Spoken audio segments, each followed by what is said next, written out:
ಮಾಡುವಾಗಿಲ್ಲ ಕಟ್ಟಪ್ಪನೆ ಮಾಡಿದರು. ಹೀಗಾಗಿ ಇವೆಲ್ಲ ದೇಶಗಳು ವಿರೋಧ ಆಯಿತು.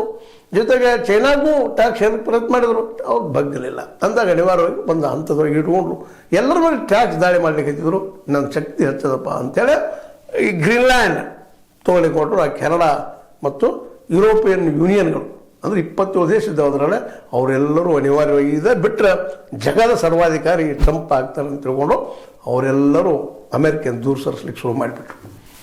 ಇವತ್ತೇನಾಗಿದೆಪ್ಪ ಅಂದರೆ ಇವರು ಯಾರೂ ಈ ಟ್ರಂಪ್ನ ನಂಬೋ ಸ್ಥಿತಿಯೊಳಗೆ ಇಲ್ಲ. ಜೊತೆಗೆ ಜಪಾನ್ ಅದರ ಆತ್ಮೀಯ ಮಿತ್ರ ಸಹ ಇದ್ದರೂ ಅವರು ದೂರ ಸರಿತಾ ಇದ್ದಾರೆ. ಚೈನಾ ಅಂತೂ ರೆಡಿ ಆಗ್ಯದ, ನಾ ಯುದ್ಧಕ್ಕೆ ರೆಡಿಪ್ಪ ಅಂತ. ಇರಾನ್ ಮೇಲೆ ದಾಳಿ ಮಾಡಲಿಕ್ಕೆ ಹೊಟ್ಟಿದ್ದಾರೆ ಟ್ರಂಪ್ ಅವರು. ಅದು ಪಡ್ಕೋಬೇಕು, ಅಲ್ಲಿಯೂ ಆಯಿಲ್ ಇದೆ, ಉಪಯೋಗ ಮಾಡ್ಕೋಬೇಕು ಅಂತೇಳಿ. ಮತ್ತು ಈಗ ಅಲ್ಲಿ ವೆನೆಜುಲಾದ ಅಧ್ಯಕ್ಷನ ಹಾರಿಸಿ ತೊಗೊಂಬಂದ್ರು ಪಾಪ ಮಿಡ್ ನೈಟ್ದೊಳಗೆ. ಅತ್ಯಂತ ನೋವಿನ ಘಟನೆ. ಅತ್ಯಂತ ಒಬ್ಬ ಡಿಕ್ಟೇಟರ್, ಅವ್ರ ದೇಶದಾಗ ಡಿಕ್ಟೇಟರ್ ಇರಲಿ, ಅವ್ರು ಜನ ಒಪ್ಪಿದ್ದಾರೆ. ಇವ್ರು ಯಾರು, ಹೂ ಇಸ್ ದಿಸ್ ಪರ್ಸನ್? ವೆನೆಜುಲಾಗೆ ಹೋಗಿ ಪಾಪ ಅವರ ಗಂಡ ಹೆಂಡತಿ ಮರೆಯ ಸಂದರ್ಭದಲ್ಲಿ ತೆಗೆದುಕೊಂಡು ಬರ್ತಾರಪ್ಪ ಅಂದ್ರೆ ಎಷ್ಟು ನಿಕೃಷ್ಟ, ಎಷ್ಟು ಕನಿಷ್ಠ ಭಾವನೆ ಇರ್ಬೋದು ನಮ್ಮ ಟ್ರಂಪ್ ಅವರಲ್ಲೇ.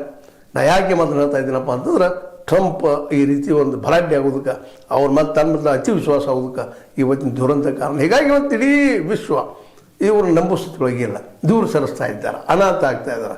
ಇದು ಗೊತ್ತಾಗಲಿಕ್ಕತ್ತದ ಟ್ರಂಪ್ ಅವ್ರಿಗೆ ಇವತ್ತು. ಯಾಕಂದ್ರೆ ನ್ಯಾಟೋ ಏನು ಸೈನ್ಯ ಇತ್ತು ಅವ್ರು ದೂರ ಸರಿಸಿದ್ರು, ಅಮೆರಿಕ ಬೇಕಾಗಿಲ್ಲಪ್ಪ ಅಂತೇಳಿ.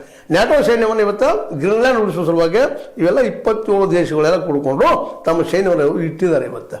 ಹೀಗಾಗಿ ಯುರೋಪಿಯನ್ ಯೂನಿಯನ್ಗೂ ಇವತ್ತು ಅನಿವಾರ್ಯ ಆಗ್ಯದ ಇವ್ರು ಜೋಡಿಸಿದ ಬೇಡಪ್ಪ ಅಂತೆ. ಹಾಗಂತೆ ಚೈನಾನ ಬೆಳೆಸೋ ಮನಸ್ಸು ಇಲ್ಲ ಅವ್ರಿಗೆ. ಯಾಕಂದ್ರೆ ಚೈನಾ ಡಿಕ್ಟೇಟರ್ ದೇಶ, ಇಂದಿನ ನಾಳೆ ತನ್ನ ಸಮ ಬಿಡುವೇ ಇಲ್ಲ. ಅವರು ಇನ್ನೊಬ್ಬ ಡಿಕ್ಟೇಟರ್ ತಯಾರು ಬೆಳೆದಂಗೆ ಆಗ್ತದೆ. ಅವ್ರು ಏನು ಮಾಡಬೇಕು? ಇಂಥ ಸಂದರ್ಭದಲ್ಲಿ ಅವ್ರಿಗೆ ಅನಿವಾರ್ಯವಾಗಿ ಜನಸಂಖ್ಯೆ ಹೆಚ್ಚಿದ್ದಂಥ ಬೃಹತ್ ಭಾರತ ನೆನಪಾಗೆ ಭಾರತ ಜೊತೆ ನಾವು ಸಂಬಂಧ ಮಾಡಿಕೊಂಡು ಒಳ್ಳೆಯದು ಅಂತೇಳಿ ಯುರೋಪಿಯನ್ ಯೂನಿಯನ್ಗೆ ಬಂದದ, ರಷ್ಯಾಕ್ಕೂ ಬಂದದ, ಚೈನಾಕ್ಕೂ ಬಂದದ. ಎಲ್ಲರೂ ಇವತ್ತು ಭಾರತ ಜೊತೆ ದೋಸ್ತಿ ಮಾಡ್ಕೊಂಡು ಮುಂದೆ ಬರ್ತಾ ಇದ್ದಾರೆ.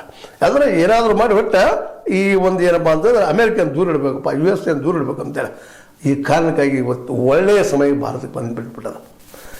ಈ ಒಳ್ಳೆಯ ಸಮಯವನ್ನು ನಾವು ಯಾವ ರೀತಿ ನೋಡ್ಕೋಬೇಕು ಅನ್ನೋದು ಇವತ್ತು ಮೋದಿ ಅವ್ರ ಮುಂದಿರುವಂಥ ಒಂದು ದೊಡ್ಡ ಸವಾಲು. ಯಾಕೆಂದರೆ ಮೌನ ಆಗಿದ್ರು, ಯಾವುದೋ ಕಾರಣಕ್ಕೆ ಮೌನ ಆದರು, ಆ ಮೌನ ಆಗಿದ್ದು ಒಳ್ಳೇದಾಯ್ತು ಇವತ್ತು. ಅದಕ್ಕೆ ಹೇಳ್ತಾರಲ್ಲ, ಏನಾಗೋದಿಲ್ಲ ಒಳ್ಳೇದಕ್ಕೆ ಆಗ್ತದಪ್ಪ ಅಂತೇಳಿ.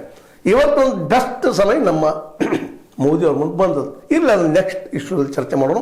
ಅದಕ್ಕೆ ಪೂರ್ವದಲ್ಲಿಲ್ಲ ಈ ರೀತಿಯಾಗಿ ವಿಶ್ವದ ಮುಂದೆ ರಷ್ಯಾ ಅಂತೂ ಪೂರ್ಣ ವಿರೋಧ ಆಗಿದೆ. ಉಕ್ರೇನ್